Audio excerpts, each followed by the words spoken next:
The heavy sliding doors of Denpasar Airport groaned open, spilling the travelers into a wall of dense, humid heat.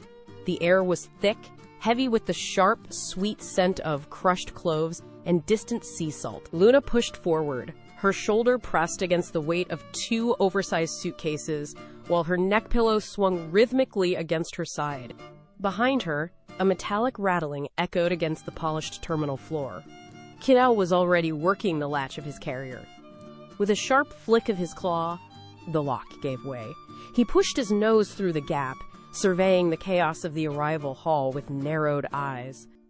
The terminal was a blur of motion, voices, and the frantic energy of a vacation just beginning. He stepped out onto the cool tile, his paws finding immediate rhythm as he kept pace with Luna. Outside, the engine roar of idling taxis and the chatter of the crowd rose to a dull, constant hum. They wove through the throng, the heavy bags dragging behind them like anchors. The transition from the artificial chill of the cabin to the vibrant, pulsing atmosphere of the island was total. They were here, and for the first time in hours, the movement stopped, replaced by the anticipation of the road ahead. The villa in Ubud offered a quiet sanctuary, the floors polished to a mirror sheen. While Luna dropped her bags and began the tedious work of unpacking, the silence of the room became a challenge. Kidow paced the perimeter, his attention locking onto a low table near the center of the room. A bowl of tropical fruit sat there, vibrant and inviting. He assessed the distance, tightened his muscles, and lunged. He landed perfectly, but a stray slice of mango lay waiting on the wood. His back paw lost all traction instantly. He did not just fall, he accelerated. Kidow slid across the length of the table like a projectile, his body rigid and sliding with terrifying speed. He collided with a vase of orchids, sending them spinning toward the floor in a spray of water and petals. The momentum carried him off the edge, dropping him directly into a basket of fresh, folded linens. He vanished into the pile, the fabric muffling his landing. A straw hat tumbled from a nearby shelf, settling neatly over his head as he burrowed deeper into the softness. Luna turned, the sound of the crash ringing in the quiet room, only to see a twitching tail protruding from the laundry basket. The afternoon sun hung low as they mounted the scooter, the engine coughing to life with a sharp, metallic growl. Kidow climbed into his backpack, his head visible through the clear bubble window as they pulled onto the winding road. He watched the blurred landscape with wide eyes, his head bobbing to the vibrations of the frame. Along the stone walls lining the route, macaques sat in clusters, watching the traffic pass. As the scooter leaned into a tight turn, one monkey lunged with terrifying speed. A dark blur streaked toward the backpack.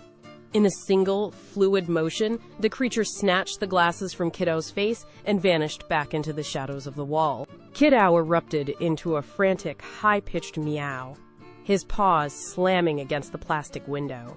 The sudden violence of his movement threw the scooter off balance. Luna gripped the handlebars, her weight shifting wildly as the front wheel wobbled across the asphalt. They swerved toward the shoulder, the engine whining in protest. Kidow continued his assault on the bubble, his orange fur pressed against the glass as he scrambled to regain his footing.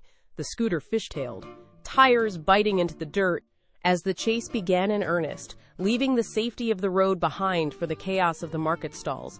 The market became a blur of motion. Kidow scrambled between stalls, his paws skidding over woven mats as he pursued the shadow of his thief. He darted under tables and leaped over crates, his focus shattered by the sensory overload of the crowded aisles. Finally, the chaos of the market gave way to the open horizon. The scent of salt replaced the smell of spices. Kidow sprinted toward the waterline, his legs driving hard into the wet sand. He saw the vast expanse of the ocean and, in a moment of pure feline miscalculation, lowered his head to take a drink. He did not see the surge. A wave gathered speed, crested, and slammed onto the shore with heavy, rhythmic force. Cold water engulfed him instantly, pulling at his legs and soaking his fur to his skin. Panic surged through him.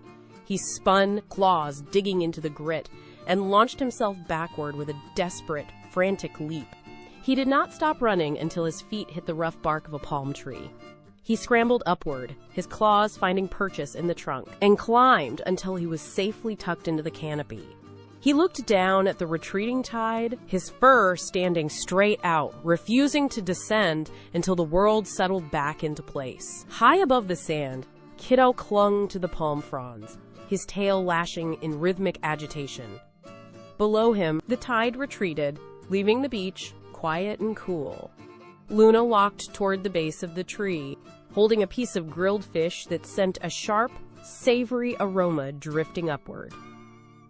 Kidow peered down, his ears twitching as he weighed the risk of the ground against the promise of the meal. He let out a low, questioning chuff, then began his slow, cautious descent, claws hooking into the bark until his paws finally touched the soft, cooling sand. He snatched the fish, retreated a safe distance, and finished it in 3 quick bites. With the hunger gone, the adrenaline faded. He trotted over to where Luna sat on the sand and curled into a tight ball in her lap. Nearby, the fire dancers started their performance, the rhythm of their drums syncing with the flickering light of the torches. Kidow watched the orange flames dance against the darkening sky, his eyes tracking every movement. He began to purr, a deep, steady vibration that traveled through his chest and into Luna's arm. The stress of the day dissolved into the evening breeze. As the music swelled, he rested his head against her, his eyes closing in the warmth of the quiet night.